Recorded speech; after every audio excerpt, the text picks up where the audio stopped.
Chapter 31. Sierra and Ashlon sat in silence. Although Sierra's mind was screaming at her for various reasons she could barely keep straight. On the one hand, her stomach was about to eat through itself, as she hadn't had any food since the day before. On the other hand, a seer, a kind of fortune teller, had seen her in Aiden's future, which was a massive development in this twisted situation. A few years previously, Sierra had left her family's religion because she had seen it for what it was, deceptive. And now, here she was, sitting in another realm most humans didn't know existed, speaking about people who saw the future for money. Mentally, she couldn't wrap her head around how any of this was possible. She even pinched her wrist, discreetly, to make sure it wasn't some messed up dream. But she was, in fact, awake and more confused than she had ever been before. "What do you mean, she saw me?" Sierra asked, her voice cleaving through the heavy silence now that darkness had completely fallen. "He didn't give me details." Ashlyn's voice replied from the darkness. "All I know is he asked if he would solve what has been lowering the magic in this realm. And the answer was you." Huh. Are you sure? "I don't know all the details of the vision. I'm simply repeating what Aidan told me. Shortly after his visit to the seer, he went to Dublin, which is apparently where he knew you would be." But Sierra hadn't been in Dublin at that time. She had only arrived for the fall semester in August. But I wasn't there yet. "I know. I talked with Aidan frequently. He was waiting for you. He would have waited for you no matter how long it took, I'm sure." The cogs in Sierra's mind started to turn, piecing together the last few days with this new information. She drew in a shaky breath. What was he supposed to do when he found me? The tension stretched between them, and it felt like an eon passed before Ashlyn replied, "He was supposed to bring you back here." "So your father knew about the vision then? "Yes." And Aoden planned to bring me back here when he left for Dublin?" "Yes."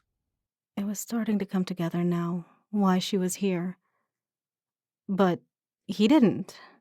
Ashlon let out a long breath. "He stopped answering our calls in September, near the end." Around the time they had actually met. Why? "Your guess is as good as mine. Ashlon murmured. But I sense it had something to do with meeting you." Sierra was silent. Something in her chest clenched at the thought of Aoden changing what he planned to do, all because of a failed Tinder date, from which she had stormed out after just a few minutes. The path her heart began to venture down at that thought was too painful, so she decided it was time to change the topic. "What's the plan for rescuing Aoden?" "I thought you'd never ask." Sierra could hear the smile in his voice even though she couldn't see it. "We will leave in a few hours to begin heading towards the general prison." "You're sure he's there?" Sierra remembered the earlier part of their conversation where he had mentioned there was also a high-security prison. "No, but it's closer and easier to access, so we will start there." Right on cue. Sierra's stomach growled loudly. I see I was right to grab some provisions." Ashlyn began rustling around in the darkness, only to press something round into Sierra's hands. She took a bite, the sweetness of the apple tasting like heaven on her tongue. "I didn't know how much you could carry." Ashlyn continued.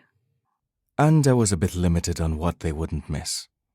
But I got us a second water skin. And at least dinner for tonight." Sierra was almost too busy taking bites of apple to respond, but she made herself swallow so she could ask, "How far is it to the general prison?" 2 or 3 days at most if we walk quickly.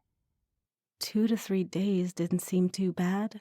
At least this wasn't some 3-month-long journey through the woods. Reaching the core of her apple on all sides, Sierra rested her arm on her dress, which reminded her of something else she wanted to ask. I know this is going to sound dumb and shallow, but did you bring anything else for me to wear? Um, Ashlon cleared his throat. yes and no.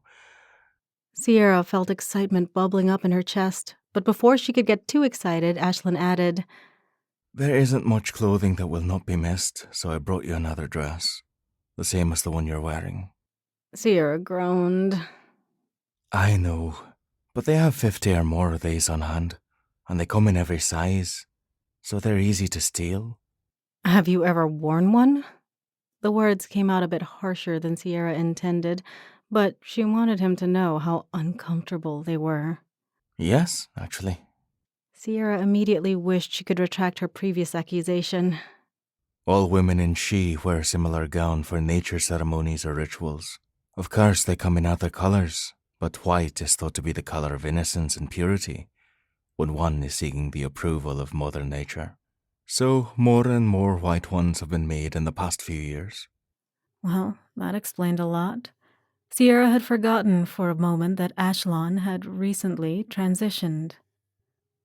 Besides the voice that was slightly higher than Aeden's and the thinner frame, Ashlon truly was the man he wanted to be.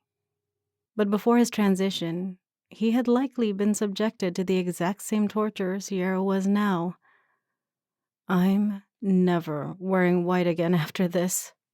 I understand. And honestly, I'm not even sure Gaia likes white anyway. You speak as if you know her. Sierra heard rummaging again, and the apple core in her hand was replaced with some sort of baked pastry, which she greedily bit into. I do. When a fae wishes to change gender, as I have done, we must have a meeting, called a ritual, with Mother Nature. It's different for everyone, but at my ritual, I spoke with Gaia, and she agreed I had been improperly assigned my gender at birth, and she allowed me to change. Sierra polished off the last of the pastry crumbs on her hand, almost regretting that she had eaten it so fast. Aiden made it sound like asking Gaia for something isn't easy to do. It's not. It takes a lot of courage, and often, if she doesn't approve of your request, you could find yourself with a curse, or worse. Sierra wanted to ask what could possibly be worse than a curse, but she had a feeling the answer was death, so she kept her mouth shut. It took me months to get up the courage, which is why Aidan didn't know. And I didn't want to tell him until it was complete, in case I ended up with a curse or something. After I changed, I wasn't welcome at home anymore, so I haven't been able to call. I didn't even know things had gone wrong until Slania sent a message. Sierra's heart bled for him, and she reached out in the darkness to put her hand on his shoulder. Where have you been living since, then? Sierra swore she could hear Ashlyn smirk, even in the pitch black of the boulder interior. Oh, right in the castle, under my father's nose. That's actually the best part of all of this. He kicked me out, giving me a few hours to gather my things. Instead, I gathered a few guard uniforms, and now I live in the barracks with the rest of the guards. She remembered the night after the second ritual, when she had sworn she had seen Aiden's eyes, but thought it was just because of the blood loss. I knew I had seen you before. Ashlyn laughed. I do my best to avoid Conlon because he would know in an instant if he saw, but it turns out it's reasonably easy to get assigned to the dungeon and stable duty, as most guards prefer to be inside rather than dealing with the elements. Well, that explained how he knew about the dungeon door. Won't they notice you are missing the next couple of days? No, we get a certain amount of leave each year, so I am currently visiting my family as far as they know. Ashlon stood from where he was sitting next to her, leaning toward the crevice in the boulder. It's almost time. Are you ready? Sierra nodded. Yes, do I need to carry a pack? No. If I left with two, that would be suspicious. So, I'll carry the one pack we have for the both of us. Sierra rose to a standing position, only to grimace as the rocks dug into her feet. You didn't bring shoes by any chance, did you? Ashlon groaned. Oh, forgot you were barefoot. Sierra racked her brain for what they could possibly do about the no-shoe situation. While she wasn't against going barefoot, she knew it would slow them down as she picked her way over rocks and other things on the ground. Plus, she had seen the forest on either side of the river. It hadn't exactly seemed like a safe place for going barefoot. Let me feel your feet.